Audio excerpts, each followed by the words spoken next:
Bonjour et bienvenue sur la chaîne J'affiche complet. Je suis Claire, responsable data de l'équipe et aujourd'hui j'aimerais qu'on parle ensemble du chiffre d'affaires. Le chiffre d'affaires c'est vraiment un vaste sujet. Pourquoi? Parce que c'est un nom commun qu'on utilise tous mais à des fins totalement différentes. On a besoin du chiffre d'affaires sur la partie financière, bilan financier, rentabilité. On peut aussi parler du chiffre d'affaires suivant l'acteur qu'on est dans le secteur. Un propriétaire va avoir son propre chiffre d'affaires. Un gestionnaire de biens, une conciergerie, une agence immobilière vont aussi avoir leur chiffre d'affaires. Tous ces éléments-là sont des éléments naturellement différents. Le chiffre d'affaires du propriétaire n'est pas le chiffre d'affaires de la conciergerie. Et là, je vous ajoute une autre notion de chiffre d'affaires, c'est le chiffre d'affaires en revenu management, qui est aussi une vision totalement différente.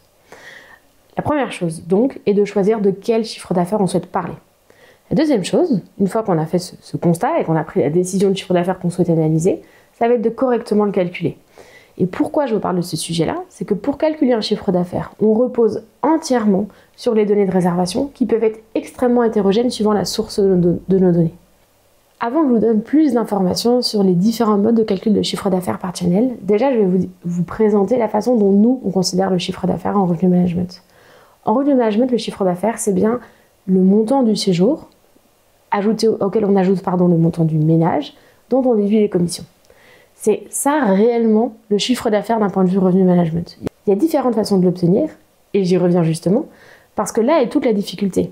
Selon la source de données qu'on va avoir, on n'aura pas forcément toutes ces données-là. Là, la façon dont je vous ai présenté le chiffre d'affaires, je vous ai évoqué le séjour seul, le ménage et la commission.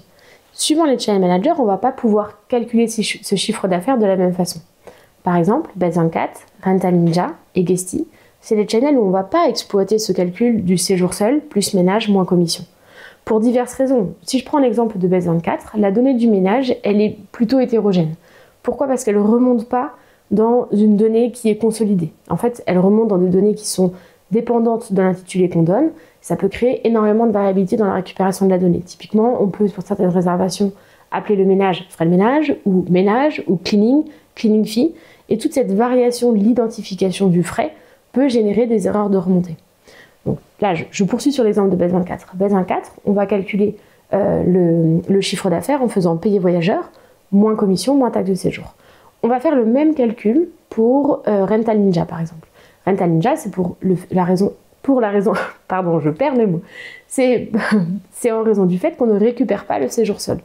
Bon, alors attention, encore une fois aussi, là, ce que je vous dis, c'est dans les grandes lignes, parce qu'il y a différentes façons de récupérer la donnée dans le channel. On peut soit l'exporter, soit l'analyser directement dans le channel, soit se connecter au channel par API pour récupérer la donnée. Donc, ce que je dis n'est pas forcément vrai sur tous les canaux. Là, je vous partage la façon dont nous, on travaille chez J'affiche complet.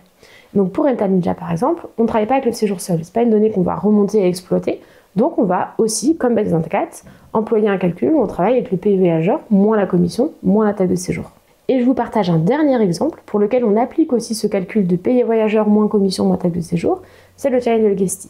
Avec une spécificité qui est toujours dans le même enjeu, de la qualité de la donnée. Dans le cas de Guesty, la notion de payer voyageur n'est pas homogène entre les différentes sources. Par exemple, pour Airbnb, on va récupérer un payé voyageur déduit des commissions.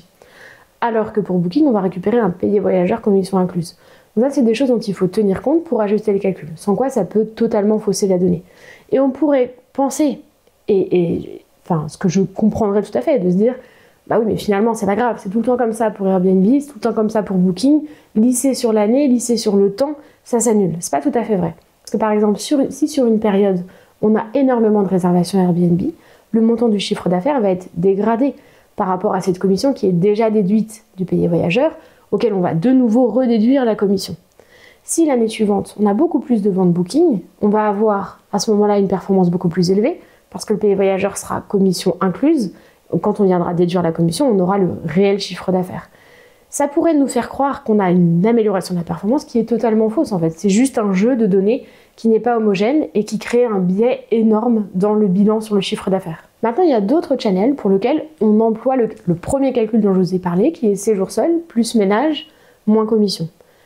Pour exemple, Superhot, Smobu, c'est deux channels pour lesquels ces trois données sont qualitatives et exhaustives, donc on va prioriser ce mode de calcul. Dans l'exemple aussi de Superhot, c'est aussi parce qu'on ne récupère pas le payé voyageur. Donc de toute façon, on ne pourrait pas employer un calcul basé sur le payé voyageur. Et je vous partage deux autres channels pour lesquels on a la possibilité de choisir le calcul. c'est BookingSync et Knea qui récupèrent l'ensemble des données. Et donc, on peut, au choix, travailler soit avec le payé voyageur, soit avec le séjour seul. Il n'y a pas de préconisation entre les deux modes de calcul, puisque les deux modes de calcul arrivent strictement au même résultat, qui est le chiffre d'affaires d'un point de vue revenu management. Donc là, pour le coup, libre à chacun de calculer comme il le souhaite. De toute façon, le chiffre final doit être parfaitement identique. J'espère que cette vidéo vous a intéressé et vous a plu. N'hésitez pas à la liker pour soutenir aussi le travail qu'on propose. Je vous invite aussi à regarder les autres vidéos qui vous apporteront beaucoup de contenu sur le revenu management. N'hésitez pas également, si vous avez des commentaires, à les soumettre juste sous cette vidéo, on y répondra avec grand plaisir. Et si vous avez des questions, si vous voulez mieux comprendre la façon dont on travaille chez J'affiche complet, vous pouvez également regarder la vidéo de la méthode Jacques qui est en description de cette vidéo. Merci beaucoup et à bientôt.